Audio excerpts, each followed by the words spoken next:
Yeah, that's right. Workplace violence is the number 7 cause of workplace injury. So take a moment to think about what that actually includes. It certainly includes being assaulted by a coworker one-to-one, but it also includes attacks on workers by clients, by visitors, by vendors, and many of the victims of mass casualty events, and even attacks by animals. I know that last one seems a bit out of place, but remember, people that work at zoos or people that work in animal control are workplace injuries too.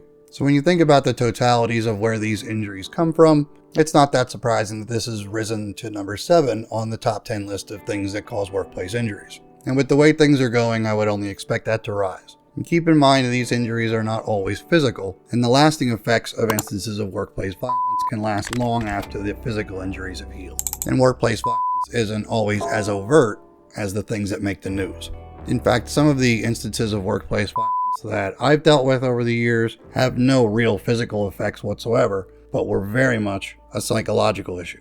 The examples that come to mind I'm going to present as an amalgam of 3 separate events that occurred in a small retail portion of one of the places that I worked in the past. Now, I worked retail and I certainly understand the abuses that a lot of retail workers and service workers take from customers all the time. So it certainly won't be surprising when somebody who is front-facing and public-facing has to deal with some pretty out there things. In these instances, an individual decided that they were going to fixate on a certain clerk at a particular store. And it started innocently enough with a few short words, a couple of compliments here and there, and very quickly evolved into things like taking unsolicited photographs of them while they were working, preventing them from being able to do their jobs, and even progressed to the point where they would block them into certain areas of the store that would prevent them from easily extricating themselves from the conversation or the situation. And that's about where I came in. After reports of the escalating nature of these interactions and the harassment, they decided they wanted to get safety and security involved. To make a long and actually more complex than it seems story shorter, when I finally got down to the point that I was able to talk to them, I couldn't do something as simple as bar them. They hadn't technically done anything illegal or wrong. However, the pattern of behavior certainly was concerning. And I think the truly telling portion of why I'm talking about this in the midst of a conversation about workplace violence where no workplace violence really occurred is that after a very brief conversation with these individuals, no one ever saw them again. And after the report and the documentation of everything that led up to these conversations and the entire situation, it was discovered that this wasn't the only place that these people were doing this. So from a standpoint of injury prevention, the precursors and the warning signs are there when it comes to workplace violence.